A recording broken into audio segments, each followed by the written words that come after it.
Welcome back, Turtleholics. In today's video, I'm going to give you a step-by-step guide on how to clean a turtle tank. But the first thing you're going to want to do is remove your turtle from the tank and put it into a decently sized container. All right, here we go. So we got the water. You can see it's actually pretty yellow, which means it is time for a cleaning here. But now it's time to put Penny into the container. And she can definitely get a little aggressive sometimes, so going to be careful here. There we go. Hopefully she doesn't hiss as much. There she goes.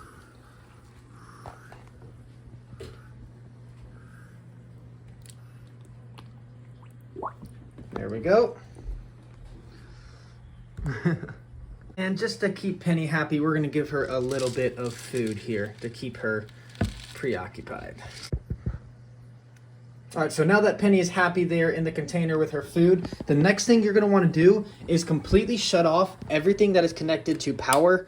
And the main reason you want to do this is because one, we're going to be lowering the water level here, so that can cause damage to both your filter and your heater if they get exposed out of the water. So once you turn everything off in the tank, you're going to want to remove all of the ornaments and basking platform because we're going to want to clean those. So in order to do that, you're going to want to take some water from your tank, because when you clean it with just regular tap water, you're going to be losing some of that beneficial bacteria that's already on the surfaces of these objects. You can see, while it might not look too dirty, if you have a sponge and you go and run it over this surface area, you can see there's a whole lot of guck stuck on there. And you can see actually this sponge is really starting to get some of this green algae off of the basking platform. And once you give those a nice clean, I'm just going to set them aside, and then you want to dispose of this water here. Now, the next step is going to be to drain the water from the tank. And if you're doing a pretty big clean, I recommend doing around 50 or even 75% of the water if your tank does need it. And what I used to do is just have this like 3 or 4 foot siphon, and I used to just squeeze the water out and then put it into the bucket. And then when the bucket got filled up, I went and drained it out, and then I'll come back and repeat the process. But that could take like 45 minutes or an hour. So what I do now, and I actually strongly recommend if you guys are able to, is actually get like this 25-foot siphon. It's the exact same thing, but it's 25 feet long. So what I do now, I basically take the bucket out of the equation. I don't even need it. I just put the siphon in, then I go and actually drain it through my bathtub, and all the water goes automatically. A lot less work for me, and you can save a lot of time. And what you're gonna do is you just put it near the drain. You don't want too much of this spreading all throughout your shower. And you're just gonna give this a couple squishes, or squeezes, I should say. There it is. It's coming through. Like I said, you probably want to stick this kind of far down the drain so you get less on your actual shower. And not only does this take away a lot of the heavy lifting with the bucket, but another thing that I like is it's going to save you a lot of time, because this is going to take around 15 or 20 minutes to drain. And in the meantime, we can take the next steps, which are going to be cleaning the algae throughout the tank, as well as some of the hard water deposits, and then also cleaning the filter over here. Buildup like this is usually algae or something called brown diatoms, but they usually come off really easy. All you need is like a sponge, and then most of the time, if you just kind of give it a nice little rub, as you can see, it will come off. And you do want to make sure that you find all the spots, because this stuff can spread pretty easily. So you do kind of want to nip it in the butt when you can. You can see here's another kind of stain down there we're going to get rid of. And then this corner definitely needs some love as well. So let's get that.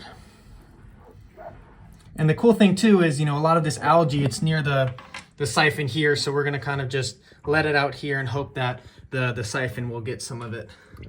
And you also are going to want to move this siphon all across the bottom of the substrate here to help pick up a lot of this waste that you can see has been hiding underneath the bottom. Some of this waste is getting picked up, as you can see here, into the tube and then into the shower. And if there are some heavier pieces that are not getting picked up by the siphon, I do recommend that you get a net like this one here and also try to scoop them up that way. Also, it's pretty common, as you can see here on the glass, to have sort of like mineral deposits. And those are also usually pretty easy to just wipe off if you catch them early. So you also just want to use a sponge here. You'll probably need some water and just kind of give it a nice little scrub to get those removed as well. All right, you can see now this glass is looking a lot better. The algae is gone as well as the hard deposits there. So now the next step, while this water is still getting drained, we're gonna come over here and clean the filter. Now this step is gonna depend on basically what type of filter you have, but essentially it's gonna be the same steps. The first thing you're gonna wanna do is basically just take it apart, and you wanna be able to access the sponges here. So you can see this one is very dirty. Definitely gonna wanna clean this off. And I will say that a lot of people recommend that you basically do this with tank water to conserve the beneficial bacteria. And I used to do that, but I did a little more research and basically found out that, doing it with a sink, not only is it gonna save you a lot of time, but it actually isn't that harmful. Obviously there might be a little bit of chlorine or chloramine in the tap water, but after you completely clean it and after it's running in the tank for a little bit, it's gonna retain that beneficial bacteria. So that is why I'm decided to do it in the sink. Once the sponges are clean, you are also gonna wanna just clean the shell casings of the filter as well.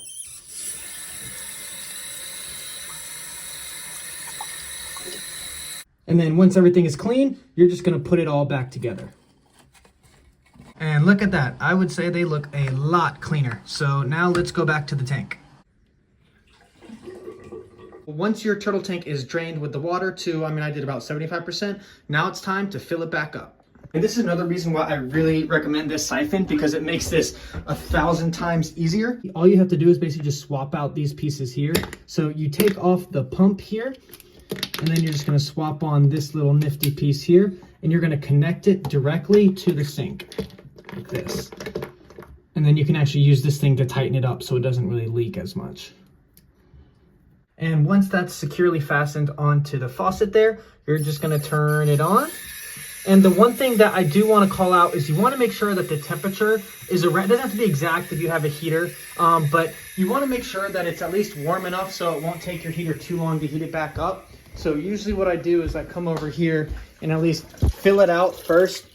And yeah, that feels about right, about 75 degrees. And then, the heater can obviously heat it up. But you just don't want to basically put freezing cold water into the tank, because then that's going to take the heater obviously a long time to heat it back up. All right, so we are getting close to the top here now, so I'm gonna go turn off the sink. And now this is one of the most important steps of the whole process. You've gotta make sure that you put some tap water conditioner into the tank if you filled it up with tap water. This is super easy. Also, it's really cheap on Amazon. You can only get it for like $5 or $6, and you're just gonna pour this in to help dechlorinate the water. Now, the next step is you're gonna go back over here and turn back on the filters and the lights. So that's gonna start filtering the water here, and you can start adding back the decorations and basking platforms.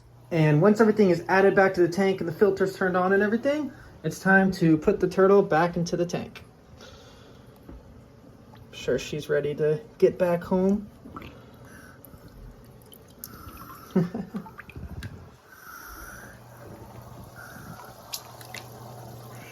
Oh, there we go. Back to your nice clean home.